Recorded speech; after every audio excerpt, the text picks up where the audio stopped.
Pour moi, la guerre économique, c'est l'utilisation de moyens déloyaux et ou illégaux pour préserver ou conquérir un marché.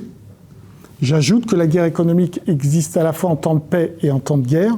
Et je résume, la guerre économique, c'est le recours à la violence dans le champ économique. Alors qu'on nous a bassinés pendant des années que seul le champ politique avait le monopole de la violence. C'est faux. Il y a de la violence dans le champ économique et c'est ça qu'il faut étudier. Il y a eu 2 rapports quand même du Parlement européen sur le système échelon. Donc le système échelon, c'est un système d'écoute qui a été mis en place en 1945 par les Five Eyes, donc les 5 pays, Canada, États-Unis, Australie, Nouvelle-Zélande et Grande-Bretagne. C'est un système d'écoute qui permettait d'écouter l'Union soviétique et tous les affidés de Moscou. Eh bien, les rapports du 99 et 2000 du Parlement européen montrent que Échelon est utilisé pour écouter des entreprises européennes au bénéfice des entreprises américaines qui remportent ces marchés. Donc là encore, on n'a pas voulu le voir.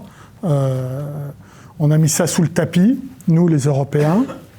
Il y a eu évidemment l'affaire Snowden, qui a montré en 2013 que leur appareil de sécurité et d'écoute était à la fois dirigé dans la lutte contre le terreau, mais Snowden nous dit que ça fait sans doute entre 15, 20, voire 25% des moyens de la NSA, et que le reste, donc ça fait pas mal, est utilisé dans des écoutes politiques, dans des écoutes économiques, écoutes sociales, etc.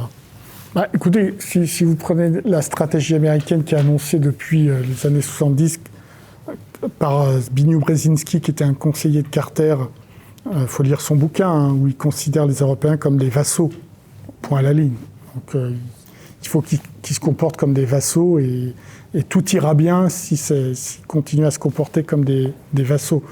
Donc soit on accepte, et pourquoi pas, hein, je n'ai pas d'opinion là-dessus, d'être sous le parapluie militaire, économique et politique américain, soit on ne l'accepte pas et on considère qu'on a une certaine souveraineté, une vision du monde à défendre, et dans ces cas-là, on dit à nos amis américains de limiter leur influence, quoi.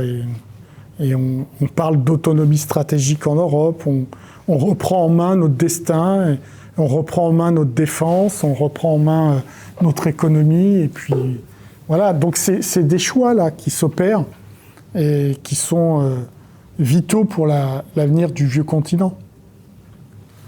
Vous avez un réarmement économique américain qui date de 89. Le Japon, je vous l'ai dit, était déjà un grand guerrier économique à partir de 1945 avec sa revanche sur la défaite militaire.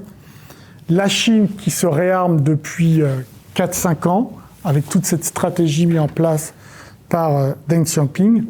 Et nous, Européens, on est au milieu. Et donc, pour l'heure, on est pris en étau. C'est-à-dire que soit on s'aligne sur les États-Unis,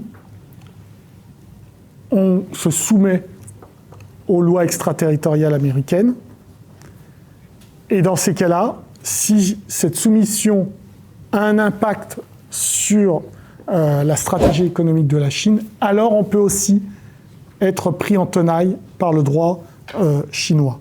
Parce qu'on n'a pas de réponse à ça, et parce qu'on a laissé cette situation advenir.